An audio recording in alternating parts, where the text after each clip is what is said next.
Ding dong, the witch is dead. Finally, finally. Um, Long time coming. I mean, it was just like, when's it gonna happen? What do you think? Yeah, it eventually I mean, it had to happen, right? There's no I couldn't see a way that he stayed, right? I mean, just as a fan, you've watched this for so long, and it's the easiest change to make, and something had to finally be done here, and it is. It's done. Jeff Blashill no longer with the Red Wings. Yeah, I think it was just to a point where everybody knew why he was there. Um, I think a lot of bridges have been burnt with some of the younger guys, definitely with Zadina.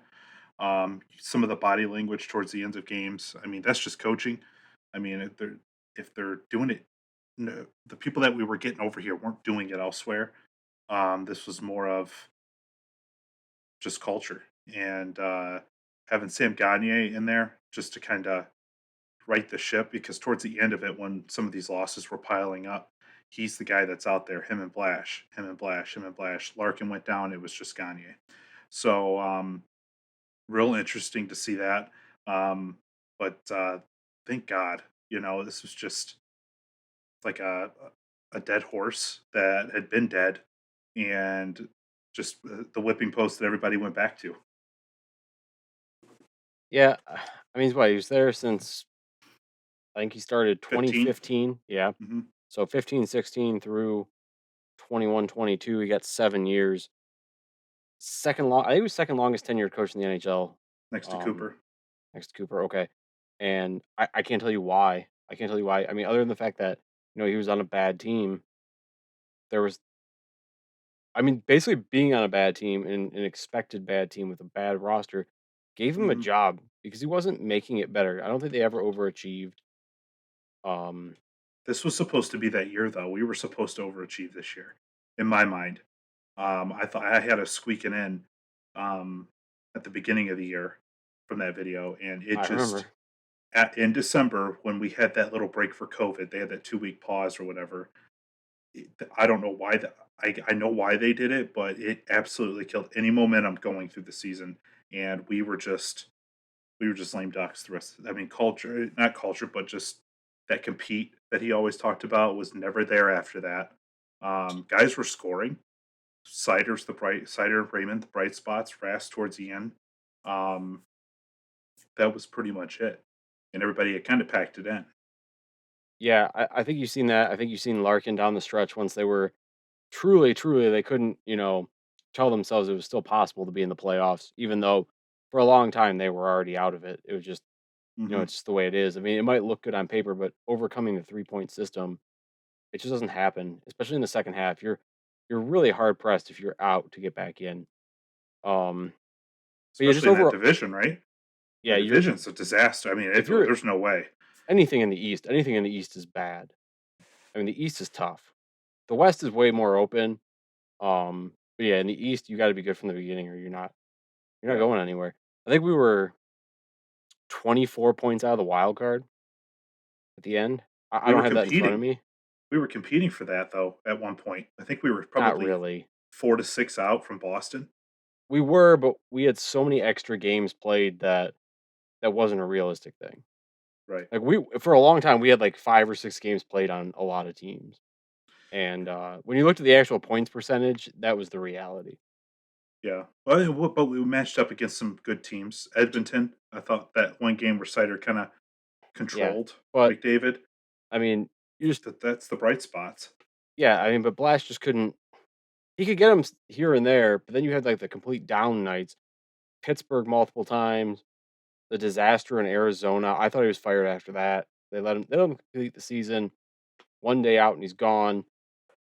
In case you care, he had a 37.9% winning percentage here. Hmm. That's 204 wins, 261 losses, and 72 loser points. So that's really 204 wins and 333 losses. 1-4 in the It's playoffs. well that that Tampa team was. I'll give them the leeway on that. That Tampa team was unstoppable. They've been unstoppable. So I mean, it's hard to gauge it against that. But I mean, it happened in AHL too. He won the He won the Won Calder his won the first year, Calder, and then and the then he next had 2, 2 in the next second round 2 he exits. had I think one was a second, one was a third round. But Yeah, I mean, but, either way, it's Babcock stuff, you know? It's kinda like if we won at Babcock, tell Siri I said hi. But, yeah, I mean, Sirius is talking to you. if it's Babcock couldn't get past the second round, we had Tampa down 3-1 at one point, and then they come storming back. That's the kinda Well, stuff that'll ruin your career right there. It did for Dave Lewis. I mean, that's essentially who Babcock was with us at that point.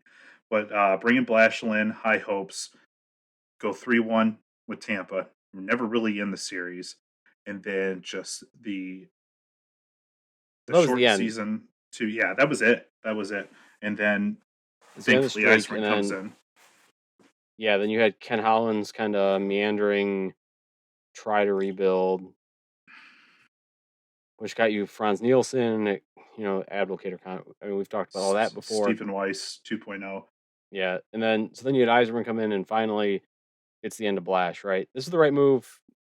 I'm kinda surprised it took this long to actually get here, but I think Yzerman was fair to the guy, and that's about all you can say. It was time to move on, and he did. Yeah, thankfully, I don't. I'm sure another video will be about coaching prospects, but I expect it to be named pretty soon here.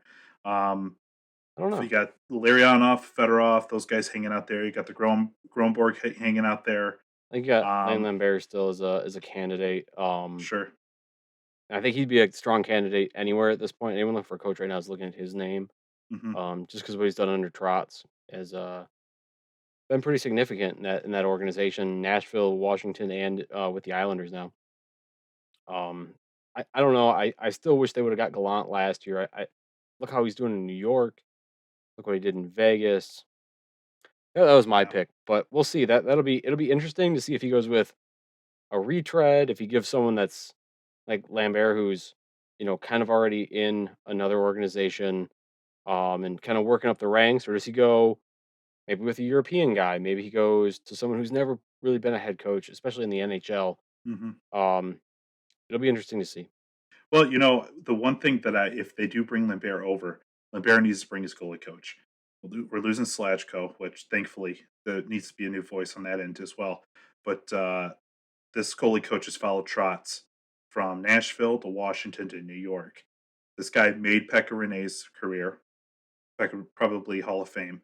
Then you've got the goalie situation over in he made Holtby, won that cup with Holtby, and then they've got this goalie situation over in with the Islanders. So I don't know who the hell is over there now, but I'm sure pretty decent tandem. So hopefully that's the case if they do bring Lambert over. So you're not going to miss Splash. Nope, not at all. I've been calling for this for 2 years, slamming my hands on the desk, and It's now probably going finally to. Sounds like he's going maybe MSU or University of Michigan, he's going to. Why would he go to Michigan? because that's just the rumor right now. That's all. Yes, in MSU. I could hate him even more. All right. I don't have anything else on Flash. I don't want to That's beat a it. dead horse too much now. Like, comment, subscribe. We'll see you guys next time. See ya.